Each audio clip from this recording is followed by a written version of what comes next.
at the sunrise. Finally, it took a long time. It felt like it took a little longer than 12 hours to see the sun again, but the waves are still pretty big. I imagine as big as they were last night, but now I can see them. Ooh, but we're still rocking and rolling, trying to head towards the land.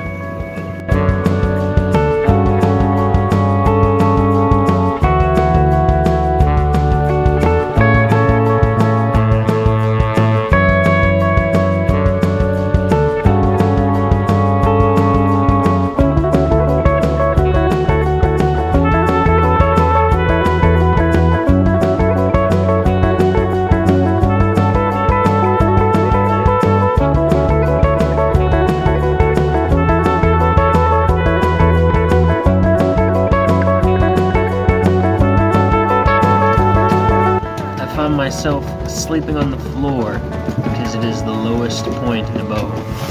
So if the boat's, I can't even do this, if the boat's rocking when I'm down here, I feel it less, so it makes it a little smoother for sleeping. It's still pretty wavy out there, but it's finally sunny, so I can at least see where I'm going. Alright, so we have finally made it to land. I've got maybe another, let's see, 2 miles to go, which is pretty close. But after last night and even this morning, it was pretty wavy still. I am excited to get anchored and sleep for the next week. So we will get anchored out here in this. Apparently they have a cool lighthouse you can go check out, so I might go do that tomorrow.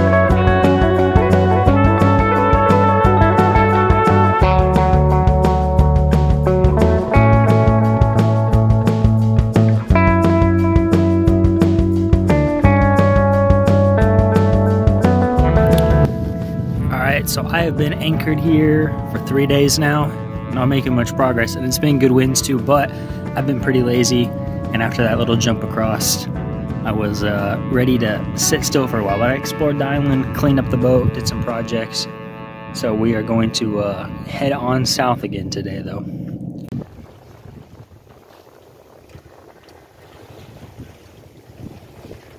Alright, so it is 9 o'clock here.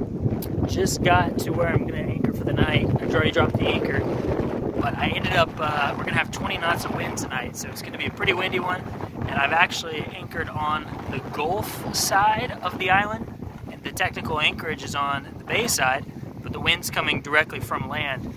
And so it's a pretty big bay here at St. Petersburg, and so the wind, the thought is that the waves will be building inside the bay, blowing towards the island. So on this side of the island, I should be a little more protected. And surprisingly, as you would think, being in the Gulf would have quite a bit of waves, but it's actually not too bad right here.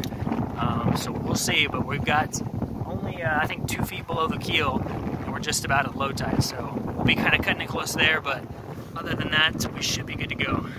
Alright, so I left Anchorage this morning, and it was like 23 knots of wind overnight, so it was pretty rocky, even though I was right up on the shore, but it wasn't bad, all things considered. And obviously we're back sailing again, and I have got the main to the second reef, and I've got the Genoa furled up probably about, I don't know, 60% of the way, and we are cooking 5.5 knots right now, going on a pretty decent heading too, and the wind should be staying pretty consistent all day.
thought I was going to anchor tonight, and I'm following the charts, and everyone on the app for the anchorage says that there was no less than 8 feet coming in. But I was coming in, like I said, I thought I was coming in the right way, and all of a sudden the boat went, and I've run aground. So I've been trying to reverse throttle, and no luck, and so I'm going to try to see if I can unfurl the jib here to work my way up. But if not, I believe we're towards low tide. I might end up anchored here, which is not a good spot, but maybe come morning then I would be lifted up enough that I could work my way out, but not a good way to end the day. So luckily we made it out of that. I was for a second there I was pretty sure we were not going to be getting unstuck, because that is the hardest I've ever hit running aground, because I was going, I don't know, maybe 2 or 3 knots, and I thought I was lined up with the channel, but like I said, all of a sudden the boat went, and it was a pretty good umph.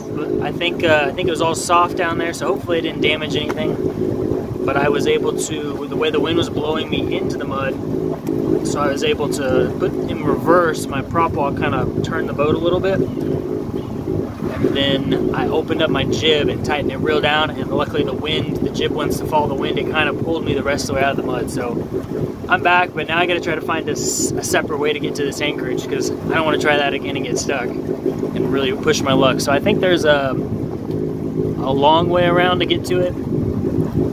So it looks like maybe there's more channel markers there, so we're going to try that next. But my heart sunk. I thought I was about to have to pay some big money to have someone come and tow me out of there. Ended up making it out of all that okay, and I am here. I'm anchored out, I don't know, maybe a mile away from that spot. I tried going up the other section, like I said, to try to find the extra way in, but it didn't look very good, and it looked pretty shallow, and I didn't see any other sailboats around, so I didn't want to push it. But I have gone towards the biggest part of the bay, and it's all shallow here, and they don't really have any good spots for anchorages, so I'm like right outside the channel. There's a spot that was about 5 to 6 foot consistent little spot here, and there was one other sailboat I noticed, and so I was like, well, I'll just pull over here, because it was getting dark and I was getting tired.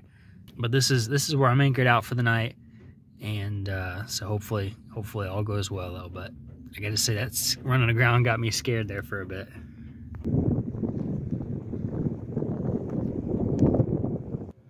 All right, so I just got checked in here at my first marina of the trip, and I gotta say, this is a pretty nice place. I think I'm in Sarasota is what it's called, the town, at Marina Jack, and they've got like a whole welcome booklet. I got a key fob, but I came here though because I was needing to do some more groceries, fill up my water tanks, and after being in the ocean getting splashed, I've got a lot of salt, so I thought I'd use the hoses here, wipe down everything, and then check out the place. And then my engine has started smoking, so I figure while I'm here I got to check that out too. But maybe I have to call and get some help on that. But pretty nice place. It's pretty cool.